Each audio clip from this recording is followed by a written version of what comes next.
High, তো তোমরা আগের ভিডিওতেই দেখেছো যে দাদারা চলে এসছে। তো বড়দা এখানে খুব নাচছিল, বিয়ে করে ও খুব আনন্দিত তাই। আর এখানে ছোটদা বলছে আমি একদমই পারবো না, প্রচণ্ড গরম করছে, সেই কারণে। দেন তারপরে বড়দা আর বড় বৌদি ঘরে ঢুকলো, তারপরে ছোটদা আর ছোটো বৌদিও ঘরে ঢুকবে। এখানে নিয়ম আছে যে জামাইবাবু বউকে কোলে নেবে আর যে দিদি সে বরকে কোলে নেবে, কিন্তু সেটা তো সম্ভব নয়, তো সেই জন্য হালকা একটু কোলে নিয়ে তারপর নামিয়ে দিয়েছিল। তো তারপরে এখানে বড় বৌদিকে বরণ করে নিচ্ছে মাসিমণি, এরপর দাদাকে বরণ করছে।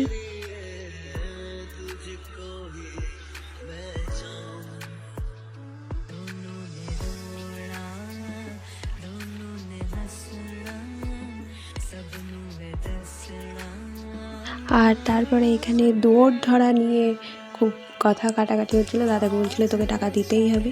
তো আজকের ভিডিওটা এইটুকুই, দেখাচ্ছে নেক্সট পার্টে, বাই।